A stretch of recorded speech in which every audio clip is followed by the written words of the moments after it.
Hello friends, welcome to దేవాంష్కా stories world. ఇప్పుడు మీరు వినబోతుంది ఏ ధైర్యం చేరిన ఈ బంధం స్టోరీలోని 4వ భాగం. విశాల్ నొసలు ముడేసి అంటే అని అడిగాడు. అంటే ఏముంది, పెళ్లి చేసుకున్నాక జీవితాంతం కలిసి ఉండాలి, కానీ ఇలా మనస్విని యశ్వంత్ని వదిలేసి మధ్యలో వదిలేస్తే ఎలా బావా? నీకంటూ ఒక లైఫ్ ఉండాలి కదా. ఇలా జీవితాంతం ఒంటరిగా ఉంటాను అంటూ మొండిగా ఎందుకు ఉంటున్నావు? మనస్వి నిన్ను అర్థం చేసుకుంటుంది. తప్పకుండా యశస్వికి తల్లి ప్రేమని పంచుతుంది. అందుకే అంటున్నాను, నువ్వు మనస్విని యాక్సెప్ట్ చేసి జీవితాంతం సంతోషంగా ఉంటే చూడాలని ఉంది బావా. ప్లీజ్, నేను చెప్పినట్టు నువ్వు మనస్విని వదిలి పెట్టకు. మనస్విని యశ్వంత్ని యాక్సెప్ట్ చేయి. తను ఏ పరిస్థితుల్లో నిన్ను పెళ్లి చేసుకుందో కూడా తెలియదు.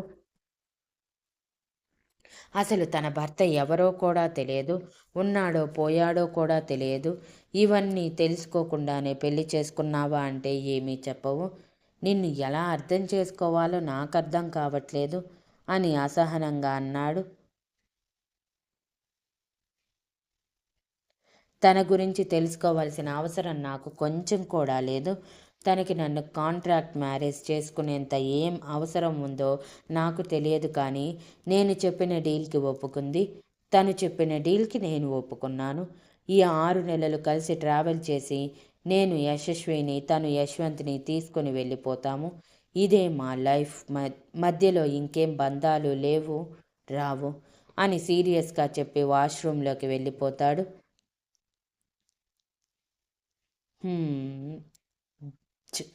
బావా, నాకు నీ కళ్ళల్లో మనస్వి మీద ఫీలింగ్స్ కనిపిస్తున్నాయి. అది నిజమో కాదో అర్థం కావట్లేదు. కానీ ఒకవేళ నిజమైతే మాత్రం ఖచ్చితంగా నువ్వు మనస్విని వదలవు. ఎలాగైనా తనని నీతోనే ఉంచుకుంటావు. అలాగే జరగాలని కోరుకుంటున్నాను అని అనుకున్నాడు.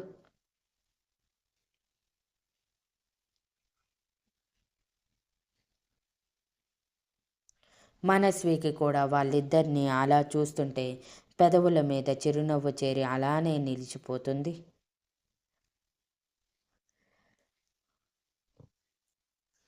మాయ మనస్విని గమనిస్తూనే, అందుకే అంటున్నాను, వాళ్ళిద్దరినీ వేరు చేయకు.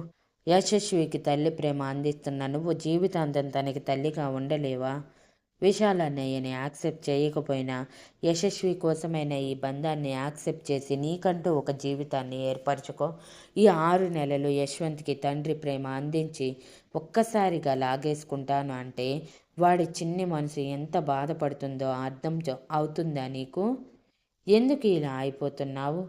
నువ్వు పెళ్లి చేసుకున్న రీజన్ యశ్వంత్ అయినా పెళ్లి చేసుకునే పరిస్థితి తీసుకువచ్చింది మాత్రం వాడే కదా.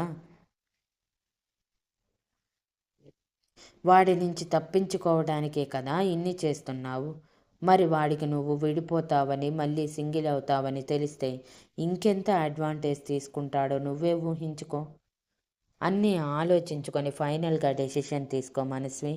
నాకు మాత్రం నువ్వు జీవితాంతం విశాల్ అన్నయ్యతో ఉంటేనే సేఫ్గా ఉంటావు అనిపిస్తుంది అని అంది.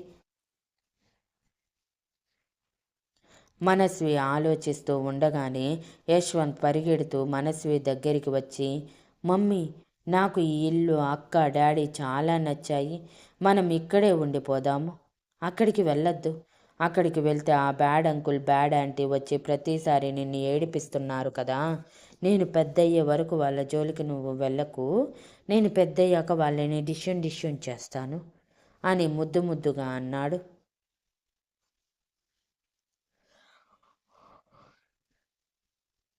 యశ్వంత్ మాటలకి మనస్వి కళ్ళల్లో నీళ్లు జారిపోతూ, నా కన్నా అంటూ యశ్వంత్ని తన ఒడిలోకి చేర్చుకొని మొహం మొత్తం ముద్దులు పెట్టి, అలాగే నాన్న, నీకు ఇష్టం వచ్చినన్నాళ్ళు మనం ఇక్కడే ఉందాము అని అంది.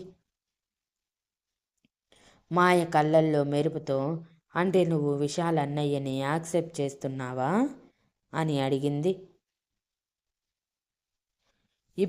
అప్పుడే ఫ్రెష్ అయ్యి డ్రెస్అప్ అయి బయటికి వచ్చిన విశాల్ ఆ మాట విని రూమ్ డోర్ దగ్గర ఆగిపోయి మనస్వి ఏం చెప్తుందా అని తన వైపే చూస్తూ ఉంటే మనస్వి కోపంగా మాయ వైపు చూస్తూ, చిన్నపిల్లాడు, వాడిని ఊరడించడానికి ఏదో అంటే అది నిజమని కొన్ని ఆశలు పెట్టుకోకు మాయ. నాకిప్పుడు ఎవరి మీద నమ్మకం లేదు, ఒక్క నీ మీద తప్ప. ముఖ్యంగా మగవాళ్ళ మీద అసలే లేదు. నా జీవితంలో జరిగిన ఇన్సిడెంట్కి ఒక బంధాన్ని నా జీవితంలోకి తీసుకురావాలంటే భయపడే స్టేజ్కి వచ్చాను. మరోసారి ఈ మాటలు మాట్లాడకు అని అంది.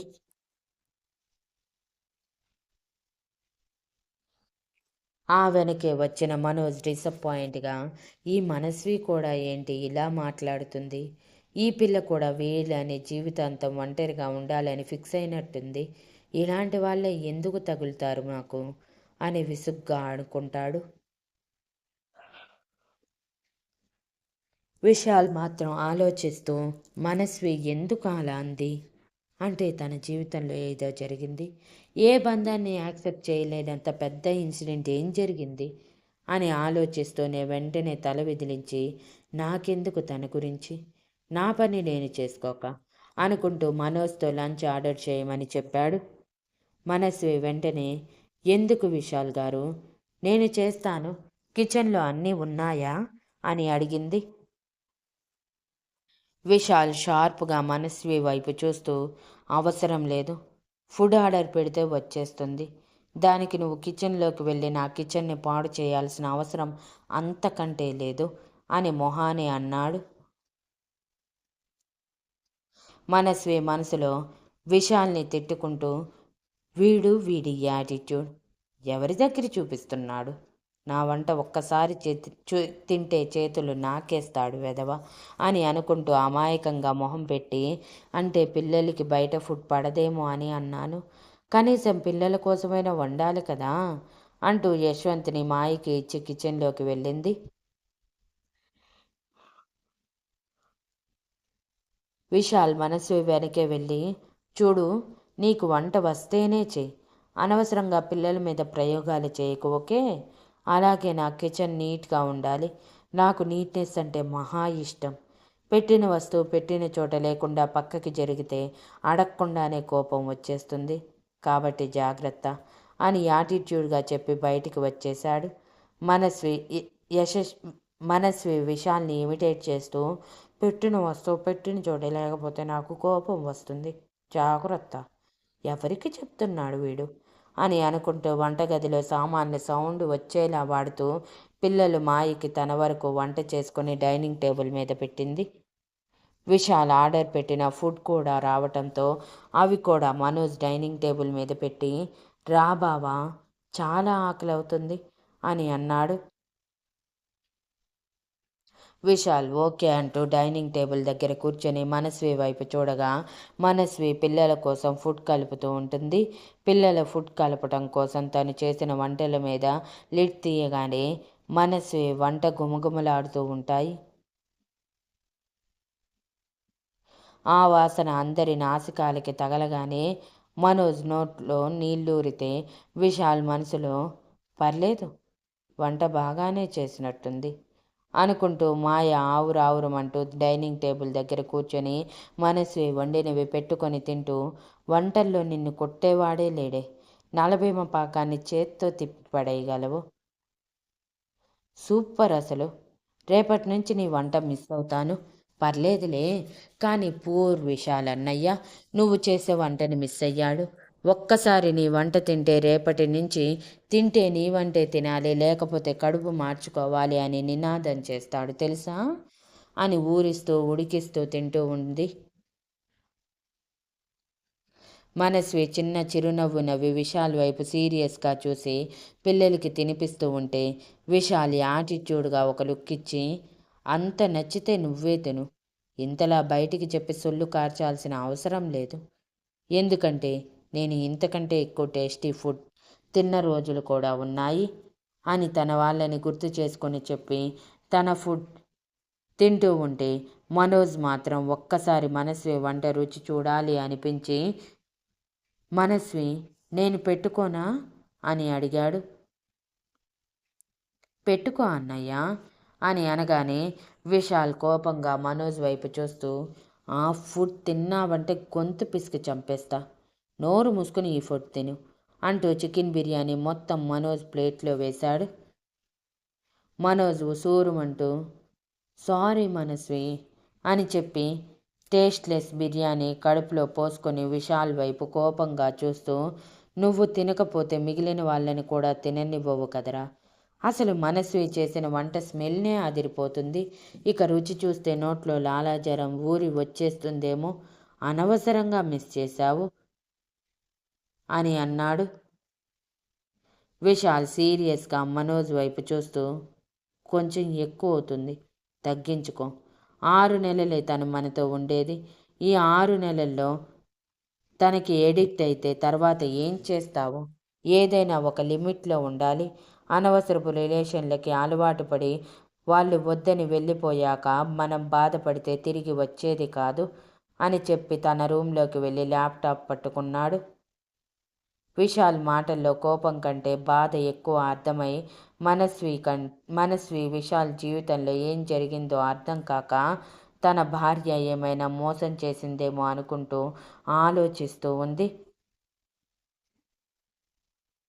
ఇంతలో పిల్లలకి తినిపించటం అయిపోయాక మాయ ఆపకుండా అలానే తింటూ ఉంటే మనోజ్ విచిత్రంగా మొహం పెట్టి, నీ ఫ్రెండ్కి అతివృష్టి ఏమైనా ఉందా ఏంటి? ఫుడ్ మీద అలా దండయాత్ర చేస్తుంది. నీకైనా ఒక మెతుకు ఉంచిందా లేదా అని అడిగాడు. మాయ కోపంగా మనోజ్ వైపు చూస్తూ, నా గురించి